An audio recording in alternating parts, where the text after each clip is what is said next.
Hello friends, आप सभी का स्वागत है हमारे यूट्यूब चैनल हेल्पिंग ब्रेन्स में।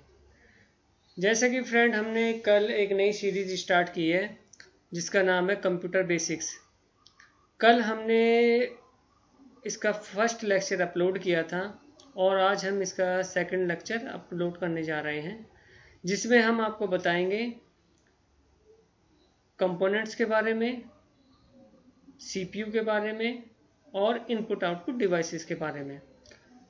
कल के लेक्चर में हमने पढ़ा था कंप्यूटर के बेसिक्स के बारे में, थोड़ा हमने पता किया था, एक ओवरव्यू लिया था, कंप्यूटर के एप्लीकेशंस के बारे में बात की थी और टाइप्स के बारे में बात की थी।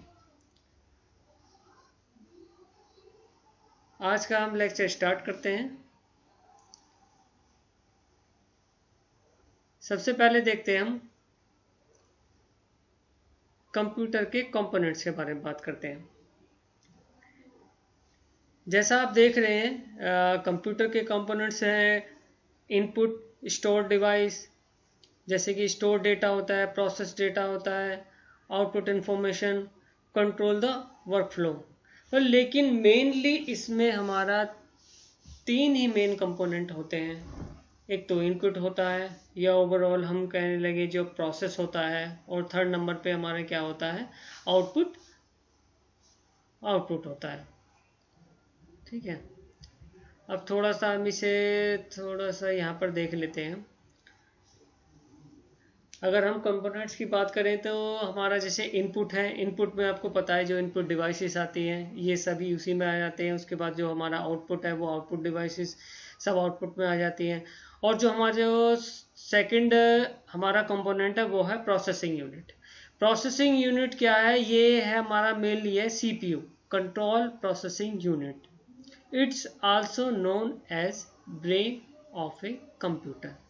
ये लाइन रट लीजिए क्योंकि बहुत से एग्जाम में ये डायरेक्टली यही पूछ लेते हैं कि which part of computer is known as brain of computer. ठीक है, वो क्या है हमारा सीपीयू। सीपीयू में हमारा आता है मेमोरी यूनिट, आता है कंट्रोल यूनिट, आता है और अर्थमेटिक एंड लॉजिक यूनिट आता है। ठीक है, अब फ्रेंड्स हम यहाँ से इनपुट से थोड़ा सा ध्यान दीजिए। जब भी हम कोई कीबोर्ड से जैसे इनपुट देते हैं ना, वो इनपुट हमारा सबसे पहले कहाँ जाता है, कंट्रोल यूनिट से होता हुआ हमारा वो मेमोरी में चला जाता है। ठीक है, उसके बाद हमारा वो कंट्रोल यूनिट के थ्रू ही वो हमारा जो भी उसके ऑपरेशन होते हैं वो कंसर्न यूनिट में चला जाता है। ठीक है, उसके बाद क्या होता है, जो प्रोसेस होता है वो सडनली एक साथ नहीं हो जाता, वो छोटे छोटे इंटरमीडिएट प्रोसेस के रूप में होता है।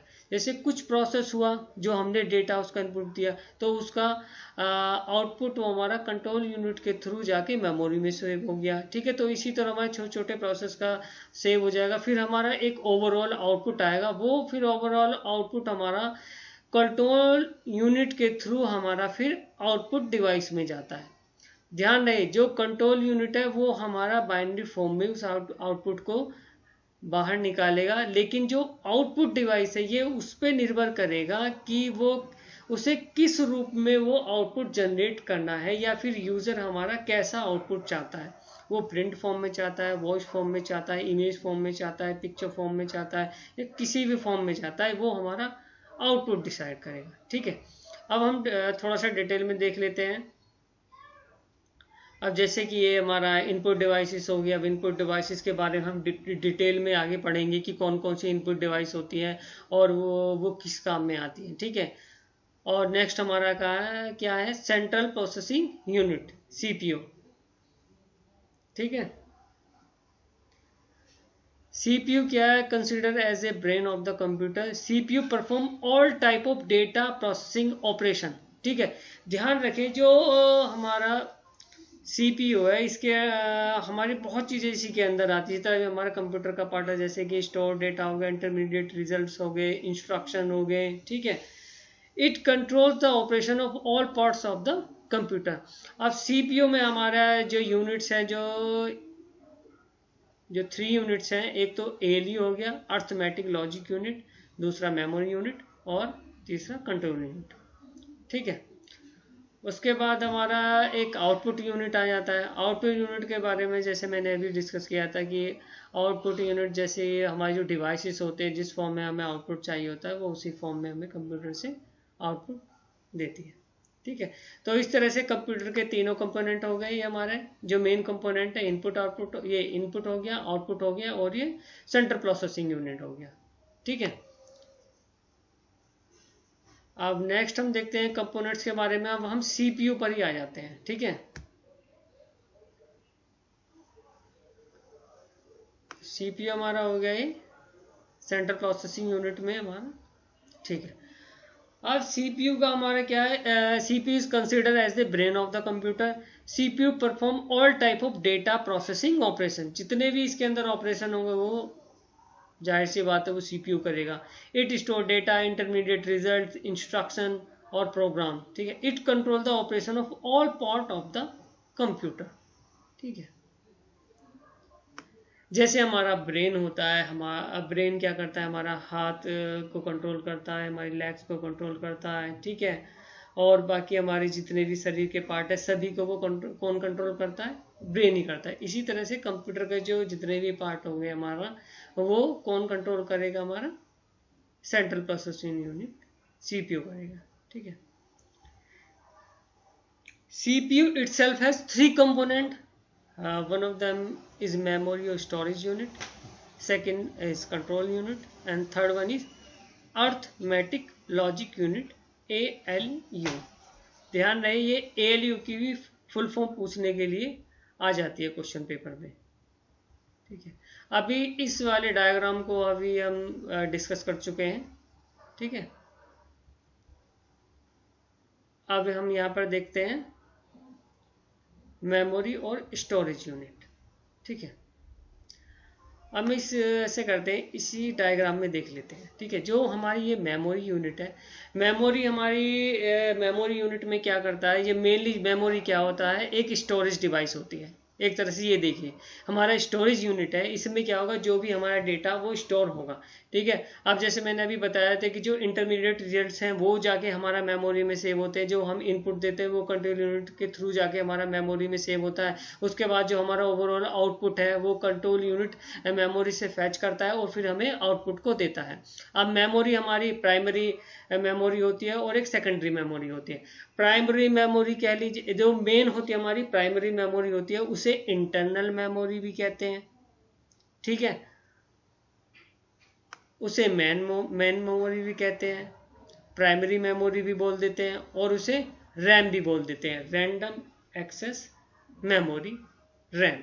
ठीक है, रैम आपने एक छोटा सा आइडिया देता हूँ। रैम आपने जैसे मोबाइल में सुना होगा कि रैम अगर 1 GB रैम है, 2 GB, 3 GB, जितनी जैसे हमारी मोबाइल की रैम बढ़ती चली जाती है उतनी उसकी एफिशिएंसी बढ़ती चली जाती है। ठीक है, रैम हमें इसलिए ज़रूरी होती है कि जो भी हम उसके कंप्यूटर के अंदर एप्लीकेशन चला रहे हैं, ठीक है, या फिर इस तरह से सोच लीजिए जैसे हम मोबाइल में ऐप चलाते हैं, अगर हमारे पास लिमिटेड रैम होगी तो हम ज़्यादा ऐप्स उसमें इंस्टॉल नहीं कर पाएंगे। ठीक है, तो जितने ज़्यादा हम ऐप उसमें स्टोर करना चाहते हैं और चलाना चाहते हैं मोबाइल में, तो हमारे उसके लिए ज़्यादा मेमोरी की और मेनली ज़्यादा रैम की हमें ज़रूरत पड़ती है उसमें। और बाकी जब मेमोरी पे आएंगे तो कंप्लीट डिटेल हम इसके बारे में पढ़ेंगे कि रैम होती है, रैम के भी टाइप होते हैं, फिर सेकेंडरी मेमोरी के टाइप होते हैं कि वोलेटाइल, नॉन वोलेटाइल क्या होता है, तो हम डिटेल में पढ़ेंगे इसे, क्योंकि इस पर क्वेश्चन जरूर आता है एग्जाम्स में। ठीक है, तो ये हमारा मेमोरी स्टोरेज हो गया। तो मेमोरी स्टोरेज का जो मेन काम क्या है हमारा, it store all the data and the instruction required for processing. ठीक है, इट स्टोर इंटरमीडिएट रिजल्ट। ठीक है, उसके बाद it store the final result of processing before the result are release to an output. जैसे मैंने भी बताया कि आउटपुट जो रिलीज होने से पहले वो हमारा मेमोरी में ही जाके सेव होता है, फिर मेमोरी से कंट्रोल यूनिट उसे फैच करती है, फिर उसे आउटपुट देती है। कंट्रोल यूनिट का एक चीज और, जो कंट्रोल यूनिट होती है इसका कुछ काम नहीं होता, सिर्फ कंट्रोल करने का काम होता है। ठीक है, अब जैसे अर्थमेटिक लॉजिक यूनिट को कोई इंटरमीडिएट डेटा चाहिए जो मेमोरी में पड़ा हुआ है, तो वो कंट्रोल यूनिट से बोलेगा, कंट्रोल यूनिट मेमोरी से लाके इसे देगी, या फिर मेमोरी में कुछ ऐसी अगर जरूरत पड़ती है कि वो ALU से ले, तो वो कंट्रोल यूनिट के थ्रू ALU से जाएगा, वो फिर वो मेमोरी में जाएगा। ठीक है, तो कंट्रोल, और ऐसे ही वो इनपुट को यहाँ से कंट्रोल यूनिट में जाएगा, फिर वहाँ से मेमोरी में जाएगा। इसी तरह से कंट्रोल यूनिट क्या करती है, आउटपुट को भी अपने पास लाती है फैच करके, फिर वहाँ से आउटपुट को देती है। ठीक है, तो कंट्रोल यूनिट का क्या है, एक तरह से कहते हैं कि कंट्रोल करना, ये बॉस है इन सारी यूनिट्स का। बॉस क्या करेगा भी, हाँ भी तुमने कितना काम किया है, तुमने कितना काम किया है, इसका काम, हाँ इसने आधा काम इसने कर दिया, इसका काम उसे ट्रांसफर कर दिया, या ये इसको कुछ जरूरत है तो वहां से दूसरे का जो पार्ट उसने काम कर दिया है उसे लाके दूसरे को देना। तो इसी तरह इसका काम कंट्रोल मैनेज करना है। ठीक है, अब मेमोरी यूनिट के बारे में हम जैसे पढ़ रहे थे कि इस store the final result of processing before these result are release to an output device. ठीक है, यानी मेमोरी में वो सेव ही रहता है। All input and output are transmitted through the main memory. जैसे मैंने भी आपको बताया, इनपुट भी जाएगा तो वो भी मेन मेमोरी में ही जाएगा, और जो आउटपुट भी आना है वो पहले मेन मेमोरी में देगा, वहां से फिर हमारा आउटपुट वहां जाएगा। ठीक है, मेन मेमोरी में। ठीक है, मेन मेमोरी से आउटपुट में जाएगा। अब कंट्रोल यूनिट के बारे में मैंने आपको बताया, इसका काम तो सिर्फ कंट्रोल करना है। अब जैसे it responsible controlling the transfer of data and instruction among other unit of a computer. It manage and coordinate all the unit of the computer. ठीक है, ऐसे कोऑर्डिनेटर की तरह भी इसका काम हो गया। It obtains the instruction from the memory, interprets them and direct the operation of the computer. ठीक है, it communicate with input output devices for transferring of data or result from storage. ठीक है, ये डिस्कस हो गया। It doesn't process or store data. मैंने आपको जैसे बताया, इसमें इसका ऐसा नहीं कि डेटा को स्टोर करेगा या फिर हमारा प्रोसेस करेगा उस डेटा को। ठीक है ना। अब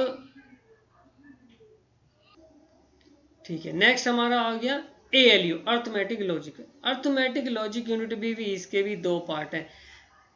अर्थमेटिक सेक्शन होता है, एक लॉजिक सेक्शन होता है। अर्थमेटिक सेक्शन जैसे कि आपको सब पता है सभी को, जैसे अर्थमेटिक ऑपरेशन होता है, एडिशन, सब्ट्रैक्शन, मल्टीप्लिकेशन, डिवीजन, ये हमारा अर्थमेटिक ऑपरेशन हो गए। लॉजिक ऑपरेशन क्या होगी, जैसे एंड, और, not, comparing, selecting, matching, merging of data, ये हमारे लॉजिक ऑपरेशन होंगे। ठीक है, तो हमारा ये सेंट्रल प्रोसेसिंग यूनिट भी खत्म हो गया है।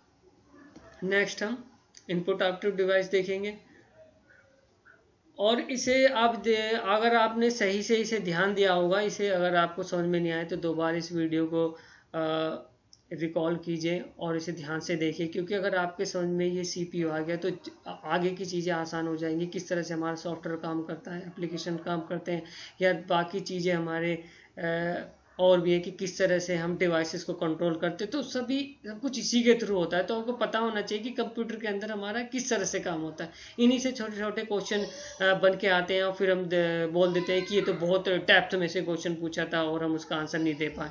ठीक है ना। अब हम आते हैं इनपुट आउटपुट डिवाइस पे।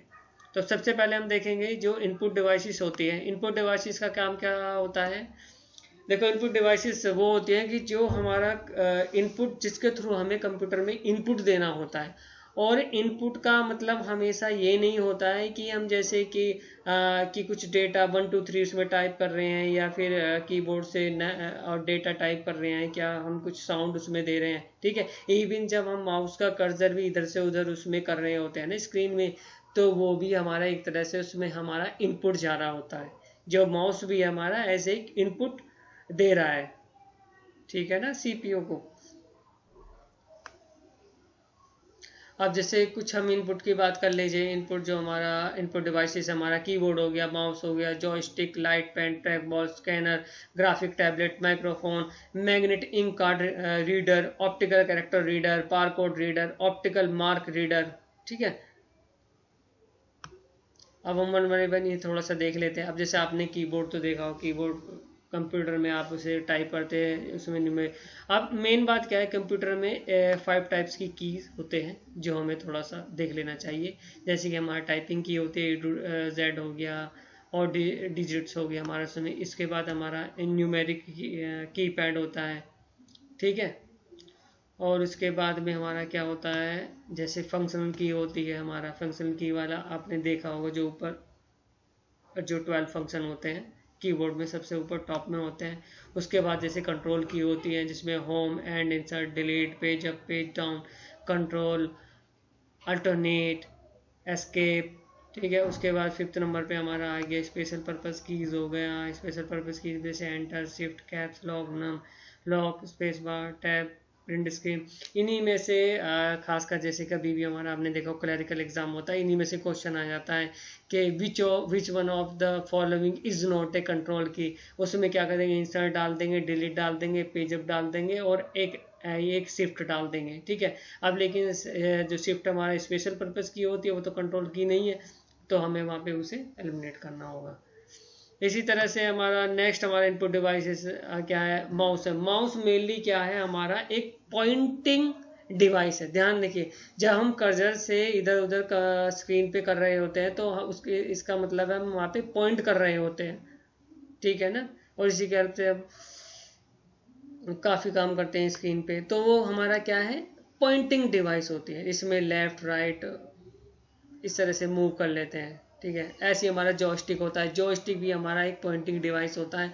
इसमें फ़र्क क्या होता है, इसमें एक ट्रैक बॉल होती है, जैसे आप देख रहे हैं गोल गोल है वो रेड कलर की। इससे क्या हो, लेफ्ट राइट और अप डाउन इस तरह से हम क्या करते हैं, कर्सर को कर लेते हैं। ये भी एक हमारा पॉइंटिंग डिवाइस है, ठीक है। ऐसे ही हमारा लाइट है, लाइट पेन है। लाइट पेन भी हमारी क्या है, एक तरह से पॉइंटिंग डिवाइस ही होती है ये भी। इसमें क्या करते हैं, इसमें एक तरह से इसमें फोटो सेल होता है और एक ऑप्टिकल सिस्टम प्लेस्ड होता है इसमें, एक स्मॉल ट्यूब में। इसमें क्या करते हैं, स्क्रीन पे ले जाके हम पीछे से इसे बटन को प्रेस करते हैं तो वहाँ पे वो पॉइंट हो जाता है स्क्रीन में, ठीक है। ये लोकेशन को डिटेक्ट करने के लिए काम में आता है, और भी बहुत काम है इसके। तो ओवरऑल वो इनपुट डिवाइस है। ऐसे ही ट्रैक बॉल होता है, देखो ट्रैक बॉल भी क्या है, एक तरह से ये भी इसी की तरह डिवाइसेस है। इसमें फ़र्क यह होता है जैसे कि हमारा माउस को इधर उधर हम मूव कर लेते हैं, लेकिन इसमें जो गोल्डन जो आप देख रहे हो ना, ये ट्रैक बॉल है। इस ट्रैक बॉल की हेल्प से ही हम जो कर्सर को इधर उधर कर लेते हैं।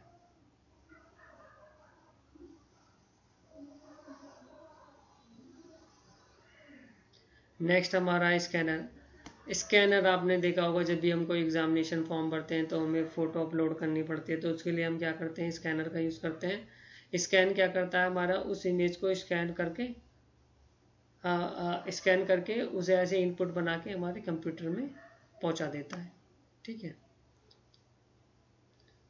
उसके बाद में डिजिटाइज़र हो गया। डिजिटाइज़र का काम मेनली क्या होता है, ये एक तरह से आप देखें तो ये एनालॉग इन्फॉर्मेशन को आपको डिजिटल फॉर्म में कन्वर्ट करता है। एनालॉग फॉर्म इट मीन्स आपने देखा ये मेनली तो यूट्यूबर बहुत इसे अच्छी तरह से इस्तेमाल करते हैं।